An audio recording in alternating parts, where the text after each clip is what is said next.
സംസ്ഥാന സ്കൂൾ കലോത്സവത്തിന് മുന്നോടിയായി സുരക്ഷാ ഓഡിറ്റിംഗ് നടത്തണമെന്നാവശ്യപ്പെട്ട് പ്രതിപക്ഷ നേതാവ് വിദ്യാഭ്യാസ വകുപ്പ് മന്ത്രി കത്തയച്ചു. ഉമാ തോമസ് MLA-യ്ക്കും കൊച്ചിയിലെ ഫ്ലവർ ഷോ കാണാനെത്തിയ വീട്ടമ്മയ്ക്കും ഉണ്ടായ അപകടങ്ങളുടെ പശ്ചാത്തലത്തിൽ സുരക്ഷാ ഓഡിറ്റിംഗ് ഉറപ്പാക്കണമെന്ന് കത്തിൽ ചൂണ്ടിക്കാണിക്കുന്നു. സലീം മാലിക് തിരുവനന്തപുരത്ത് നിന്ന്. Salim, good morning. പറയൂ.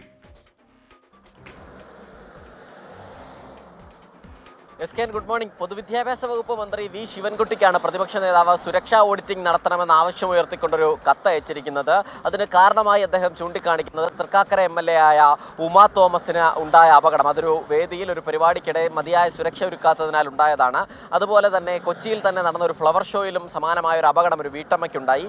ഈ രണ്ട് അപകടങ്ങളും ഉണ്ടാകാൻ കാരണം ഈ വേദികളിൽ, ആൾക്കൂട്ടങ്ങൾ ഉണ്ടാകുന്ന വേദികളിൽ മതിയായ സുരക്ഷാ ക്രമീകരണങ്ങൾ ഒരുക്കാത്തത് കൊണ്ടാണ് എന്നുള്ളതാണ്. അതുകൊണ്ട് ആ പശ്ചാത്തലത്തിൽ ഇത്രയധികം 10,000-കണക്കിന് വിദ്യാർത്ഥികളും രക്ഷിതാക്കളും വരുന്നൊരു കലാമേള എന്ന നിലയിൽ പരമാവധി സുരക്ഷ ഒരുക്കണം. അതിനുവേണ്ടി എല്ലാ സ്ഥലങ്ങളിലും സുരക്ഷാ ഓഡിറ്റിംഗ് നടത്തണം എന്നുള്ളതാണ് പ്രതിപക്ഷ നേതാവിൻ്റെ ആവശ്യം. അത് പ്രധാന വേദികളിലും ഒപ്പം തന്നെ ഊട്ടുപുരകളിലും ഒപ്പം വിദ്യാർത്ഥികൾ താമസിക്കുന്ന സ്കൂളുകളിൽ ഉൾപ്പെടെ സർക്കാർ ഏജൻസികളെയും മറ്റ് സുരക്ഷാ സംവിധാനങ്ങളെയും ഉപയോഗിച്ചുള്ള ഓഡിറ്റിംഗ് നടത്തണം എന്നുള്ളതാണ് പ്രതിപക്ഷ നേതാവ് പറയുന്നത്. മാത്രമല്ല, നഗരമാണ്, വലിയ തിരക്കുള്ള സ്ഥലമാണ്. അതുകൊണ്ട് തന്നെ റോഡുകളിലും ആ നിലയിലുള്ള സുരക്ഷാ ക്രമീകരണങ്ങൾ ഒരുക്കണം. ട്രാഫിക് ബോധവൽക്കരണം ഉൾപ്പെടെയുള്ള കാര്യങ്ങളും നടത്തണം എന്നും പ്രതിപക്ഷ നേതാവ് അഭ്യർത്ഥിക്കുന്നു. ഒപ്പം തന്നെ കലോത്സവവുമായി ബന്ധപ്പെട്ട് സർക്കാരും വിദ്യാഭ്യാസ വകുപ്പും നല്ല മുന്നൊരുക്കങ്ങളാണ് നടത്തിയിട്ടുള്ളത് എന്ന് പറയുന്നു പ്രതിപക്ഷ നേതാവ് തന്നെ സമ്മതിക്കുന്നു.